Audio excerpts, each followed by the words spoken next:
بسم اللہ الرحمن الرحیم. میں خالد مجید اور آپ دیکھ رہے ہیں اداریہ نیوز.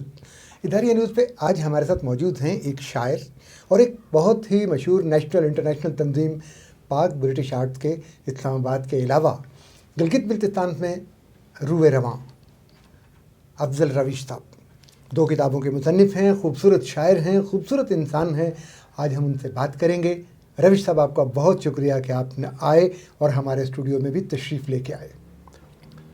بہت شکریہ خالد مجید صاحب. میں سب سے پہلے آپ کا اور آپ کی ٹیم کا اور اداریہ نیوز کا شکر گزار ہوں کہ آپ نے اپنے محترم سامعین و ناظرین سے گفتگو کرنے کا مجھے موقع فراہم کیا. روش صاحب، شاعر ہوتا ہے، شاعری سکھائی نہیں جاتی، پالش کی جاتی ہے. یہ سفر کب شروع ہوا؟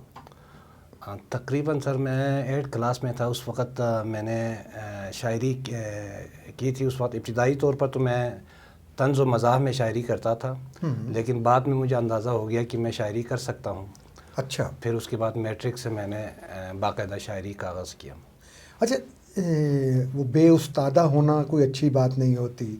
باقاعدہ کسی استاد سے اصلاح وغیرہ بھی لی؟ جی بالکل. میرے ادبی استاد میں مرحوم غلام حسن حسنی صاحب. اچھا. اور استاد محترم پروفیسر کمال حشمت الہامی صاحب کا نام قابل ذکر ہے. جی. میں ان کے جب وہ باقاعدہ حیات تھے ان سے باقاعدہ اصلاح لیتا رہا. اچھا، کتابوں کا ذکر ہم بعد میں کریں گے اور باتیں بعد میں کریں گے. مجھے یاد آ رہا ہے کہ ابھی ہم باتیں کر رہے تھے تو آپ نے ایک بڑا ہی خوبصورت جو ہے وہ وفادار اور غدار ٹائپ کا شعر ایک سنایا تھا. ناظرین کو پہلے وہ سنائیں تو اس کے بعد آگے بات کرتے ہیں. جی، اس وقت ہمارے بلتستان سے تعلق رکھنے والے ایک قوم پرست شخص تھا، لیڈر تھا، سید حیدر شاہ مرحوم. اچھا. اس کے حوالے سے باتیں چل رہی تھی کہ یہ غدار ہیں. تو اس حوالے سے میں نے ایک کتاب میں نے لکھا تھا. جی جی. کہ اپنی کون کہتا ہے فداکار نہیں ہو سکتے، کون کہتا ہے فداکار نہیں ہو سکتے، اپنی دھرتی کے وفادار نہیں ہو سکتے. بے شک. میں ہوں جیبی میری مٹی سے وفا پھوٹتی ہے. ہاں. میں ہوں جیبی میری مٹی سے وفا پھوٹتی ہے. میرے بچے کبھی غدار نہیں ہو سکتے. بے شک. میرے بچے کبھی غدار نہیں ہو سکتے. یہ میں نے اس وقت کہا تھا. بے شک ایسا ہی ہے. ہم نے گلگت بلتستان کے اس علاقے کے لوگوں کو معصوم اور وفادار پایا ہے. افضل روش صاحب، پہلی کتاب کب آئی تھی؟ جی، میری پہلی کتاب 2004 میں آئی تھی درد پاک کے عنوان سے، اور یہ اردو شاعری کا مجموعہ ہے. اور ناظرین آپ کو یہ بتائیں کہ گلگت بلتستان کا ایک اعزاز، ان کی زبان بلتی میں پہلی افسانوں یا کہانیوں کی کتاب وہ بھی افضل روش صاحب کی ہے. کیوں جی، ایسا ہی ہے؟ جی بالکل. 2005 میں میری بلتی زبان میں افسانوں کی کتاب آئی تھی فرتخ کے عنوان سے، جو کہ بلتی زبان میں افسانوں کی پہلی کتاب ہے. ابھی آپ ایک اور غزل آپ کی مجھے یاد آ رہی ہے. اچھا، باتوں باتوں میں یہ چیزیں یاد آ رہی ہیں. وہ چلو بھر پانی کے حوالے سے ایک مثال ہے، لیکن آپ کی غزل میں وہ بہت خوبصورت استعمال ہوا ہے. اگر آپ وہ سنائیں تو ہمارے سننے والے بھی خوش ہوں گے اور ہمیں بھی ایک دفعہ مزہ آئے گا. جی بالکل، میں آپ کو سناؤں گا. جی، میں آپ کو 2 شعر میں سنا رہا ہوں. یہ سوچ کر کہ ملاقات ہو نہیں سکتی، واہ. یہ سوچ کر کہ ملاقات ہو نہیں سکتی، مجھے نصیب لب جو پہ رونا آتا ہے. نصیب لب جو، واہ واہ. مجھے نصیب لب جو پہ رونا آتا ہے. واہ. وہ بے وفا تو کبھی شرم سے نہ ڈوب مرا، وہ بے وفا تو کبھی شرم سے نہ ڈوب مرا، اسی لیے مجھے چلو پہ رونا آتا ہے. واہ واہ واہ. اسی لیے مجھے چلو پہ رونا آتا ہے.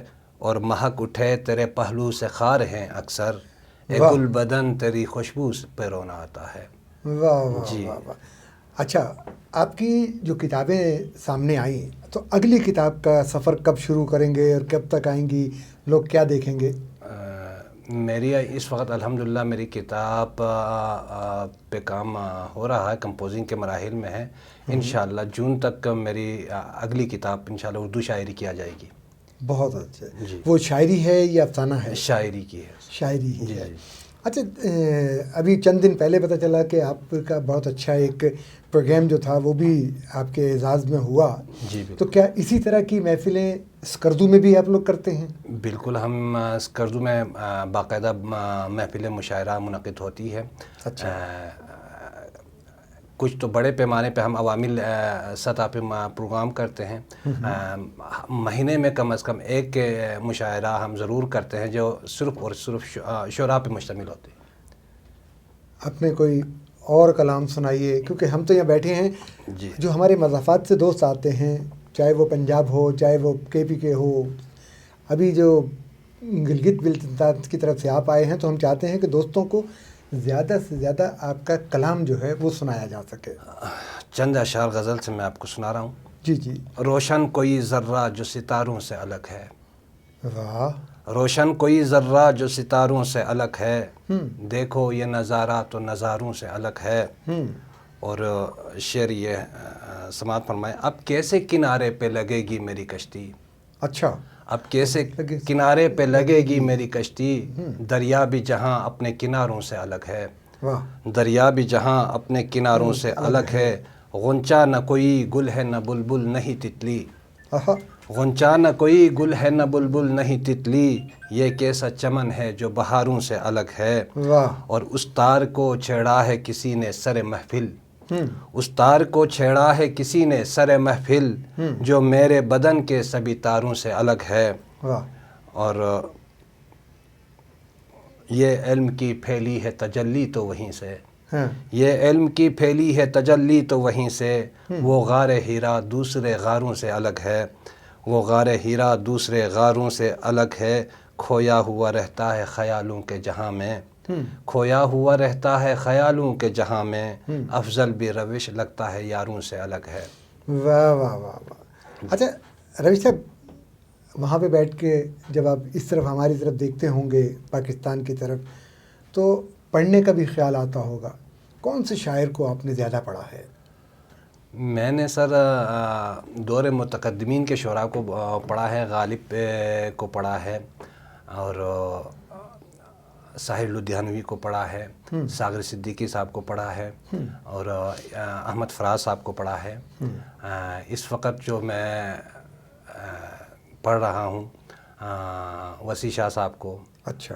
جی. اور ایک اور نام تھا عمیر نجوی صاحب، اور تہذیب حافظ صاحب کی شاعری مجھے بہت پسند ہے. وہاں پہ آپ کے جو حلقہ احباب ہے، جی، ان میں کون کون سے ایسے نام ہیں جن کو آپ سمجھتے ہیں کہ جی وہ تھوڑے سے پالش ہوں تو بہت اچھے شاعر ہوں گے؟ تو میں ان دوستوں کا میں ذکر کرنا چاہوں گا جو جن کا شمار ملکی لیول کے شعراء میں ہوتا ہے. سب سے پہلے تو حبیب الرحمن مشتاق صاحب ہیں. میرا خیال ہے ان کی ایک کتاب شاید میرے پاس بھی پڑھی ہو. جی جی، ان کی کتاب آئی ہوئی ہے. اور ان کے ساتھ احسان شاہ صاحب ہے، ان کی بھی 2 کتابیں آئی ہوئی ہے. اس کے ساتھ غلام مہدی شاہد صاحب ہے، ان کا بھی بڑا نام ہے، خاص کر عزائیہ ادب میں ان کا بڑا نام ہے. ذیشان مہدی صاحب ہیں، ان کی بھی کتابیں آئی ہوئی ہے. اور عاشق حسین عاشق صاحب ہیں، رسول تمنا صاحب ہیں. یہ تو ہو گئے ملکی لیول پہ. اس کے بعد جو میں سمجھتا ہوں کہ نوجوان نسل جو ہے اچھی شاعری کر رہے ہیں، ان میں تہذیب الحسن ہیں، حمید رضا ہیں، مبشر یہاں پہ ایک بات ذہن میں آ گئی کہ نئی نسل بھی کام کر رہی ہے، پرانی نسل بھی کام کر رہی ہے. آپ صرف غزل کر رہے ہیں، نظم کر رہے ہیں، یا اور بھی کچھ کر رہے ہیں؟ میں تقریباً تمام اصناف سخن میں میں شاعری کر رہا ہوں، لیکن جو مجھے پسندیدہ ہے وہ غزل ہے. تو پھر ہم دوبارہ غزل کے اشعار سنتے ہیں آپ سے، کیونکہ گھڑی جو ہے وہ آہستہ آہستہ ہمیں اشارہ کر رہی ہے کہ وقت ختم ہونے کے قریب ہے. تو ہم چاہیں گے کہ سننے والوں کو پہلے 2-3 شعر سنائیں. ایک چھوٹی سی بات کے بعد پھر آپ سے شعر سنتے ہیں. ایک غزل ہے. جی. کھڑے کھڑے کبھی رستے میں شعر کہتا ہوں. کھڑے کھڑے کبھی رستے میں شعر کہتا ہوں. میں جاگتے کبھی سوتے میں شعر کہتا ہوں. برا نہ مان پہاڑوں میں ہوں پلا ہوا میں، برا نہ مان پہاڑوں میں ہوں پلا ہوا میں، سو میں عجیب سے لہجے میں شعر کہتا ہوں، ملی ہے اس لیے میرے خیال کو رفعت، ملی ہے اس لیے میرے خیال کو رفعت، قرا کرم و حمالے میں شعر کہتا ہوں، حصارِ برف میں لیتا ہوں سانس بھی ٹھنڈی، حصارِ برف میں لیتا ہوں سانس بھی ٹھنڈی، بدن سے نکلے تو شعلے میں شعر کہتا ہوں، میں اب زمین پہ وقت سے پہلے مجھے اتارا گیا، زمین پہ وقت سے پہلے مجھے اتارا گیا، سو اپنے وقت سے پہلے میں شعر کہتا ہوں۔ واہ! اچھا روش صاحب، جی، کوئی ایسی بات جو اپنے وہاں کے دوستوں کو آپ کہنا چاہیں کہ وہ ادب کے لیے، شاعری کے لیے یا نظم و نثر کے لیے، کسی بھی چیز کے لیے انہیں کیا کرنا چاہیے؟ میرا خیال ہے کہ جن کا تعلق گلگت بلتستان سے ہے، ایسے شعراء کو زیادہ سے زیادہ تنقید کو پڑھنا چاہیے۔ اچھا، جی، وہ پڑھیں گے، ظاہر ہے یہ تو کہا جاتا ہے کہ ہر چیز کے لیے مطالعہ بہت ضروری جی، ہے۔ بالکل۔ جتنا آپ کا مطالعہ وسیع ہوگا، آپ کے پاس الفاظ کا ذخیرہ بڑھتا جائے گا۔ جب الفاظ کا ذخیرہ بڑھتا جائے گا تو پھر ایسا ہوگا جب آپ لکھنے بیٹھیں گے تو کافی ادیب قطار در قطار آپ کے پاس آتے رہیں گے۔ ٹائم ہمارا بالکل قریب ہے، میں چاہوں گا کہ سننے والوں کو آپ دو اتنے خوبصورت شعر سنائیں کہ وہ گلگت پہنچنے تک آپ کو داد دیتے رہیں۔ تو آپ نے یہ خوبصورت کی جو پابندی لگائی وہ میرے لیے مشکل ہے۔ بہرحال اشعار سب خوبصورت ہوتے ہیں، جو لکھا جاتا ہے وہ خوبصورت ہوتا ہے۔ یہ خوبصورت کا معنی بس وہ ہوتا ہے جو آپ کو پسندیدہ ہوتا ہے۔ دو مختلف غزلوں سے میں ایک شعر آپ کو سناتا ہوں۔ جی، امیر وقت کی ضد ہے قلم خاموش ہو جائے، واہ واہ واہ واہ واہ واہ! امیر وقت کی ضد ہے قلم خاموش ہو جائے، میری ضد ہے زمانے میں ستم خاموش ہو جائے۔ ہاں، اور دوسرا شعر یہ ہے کہ میں کیوں جھکتا شہنشاہوں کے در پر، میں کیوں جھکتا شہنشاہوں کے در پر، میں ایک مزدور کا نور نظر ہوں۔ واہ، بہت خوب! آپ تشریف لائے ہمارے اسٹوڈیو کو، ہمارے شو کو رونق بخشی۔